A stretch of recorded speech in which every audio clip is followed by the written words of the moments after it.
From JBS Studios in Greater New York, this is the JBS News Update with Teisha Bader.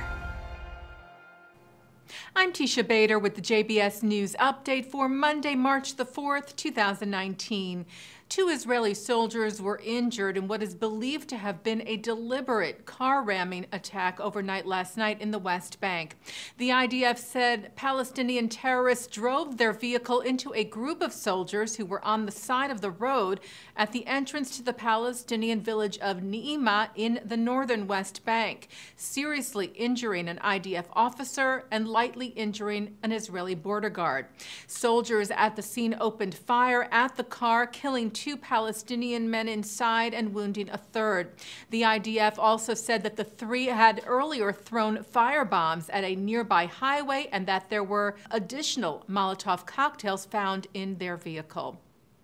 And in southern Israel, a number of incendiary balloons were flown from Gaza over the security fence. One bunch of balloons tied to explosives came down between 2 buildings in the Eshkol Regional Council.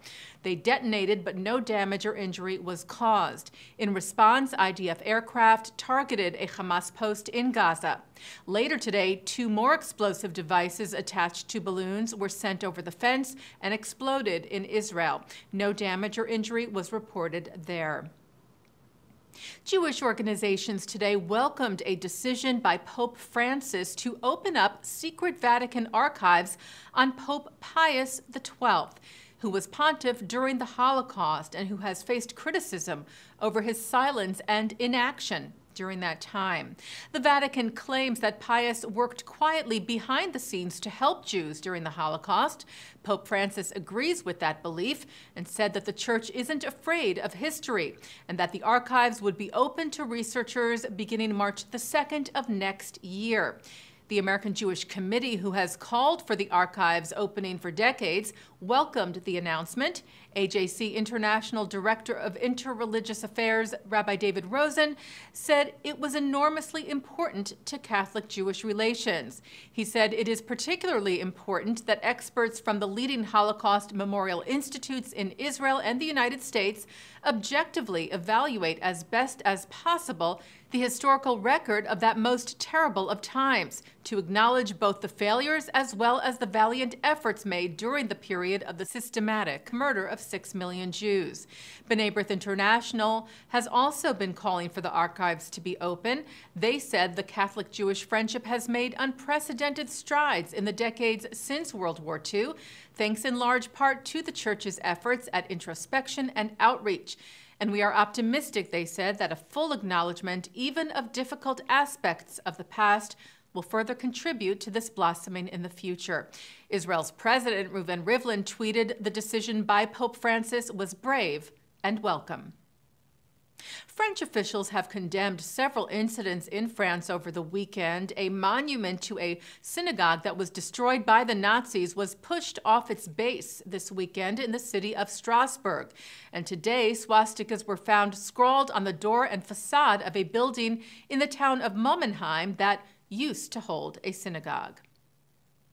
The U.S. today officially closed its consulate in Jerusalem that had served as diplomatic mission to the Palestinians, merging that office now into the U.S. Embassy in Jerusalem. The consulate was thought of as an embassy of sorts to the Palestinians, who are upset by this decision, viewing it as a downgrading and as a statement by the U.S. about the status of Jerusalem. U.S. State Department spokesman Robert Palladino stressed, though, that this was not the case. He said this decision was driven by our global efforts to increase the efficiency and effectiveness of our diplomatic engagements and operations. It does not signal a change of U.S. policy on Jerusalem, the West Bank, or the Gaza Strip. He said the administration remains fully committed to efforts to achieve a lasting and comprehensive peace that offers a brighter future to Israel and the Palestinians. And the U.S. military, for the first time, deployed its most advanced air and missile defense system to Israel. The Terminal High Altitude Area Defense System, or THAAD, deployment is part of a joint drill with the IDF and a display of American-Israeli cooperation. Israeli Prime Minister Benjamin Netanyahu said the American THAAD system is considered among the most advanced systems in the world, and together with our defense systems, we are stronger in dealing with threats, close or distant, emanating from all areas of the Middle East. The U.S. European Command said the deployment was a demonstration of the United States' continued commitment to Israel's regional security. Israel made it into the rankings of the top 10 most powerful countries in the world. U.S. News & World Report released their most powerful countries list on Saturday, with Israel at number 8. The report wrote that despite its small size, the country has played a large role in global affairs and has a strong economy, landmarks of significance to several religions, while also noting strained relationships with many of its Arab neighbors.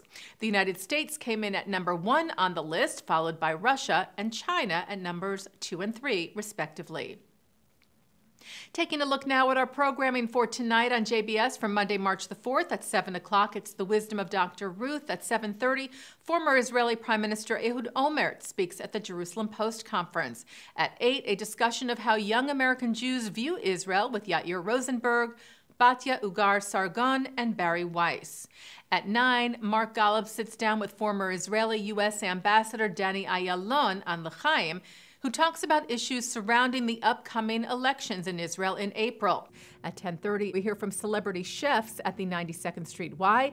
And coming up right after this newscast at 6:30, Washington Bureau Chief of the JTA, Ron Campius, discusses the way in which Israeli elections may be affected by the announcement that Prime Minister Netanyahu will be indicted for criminal wrongdoing. That's on In the News with Mark Golub.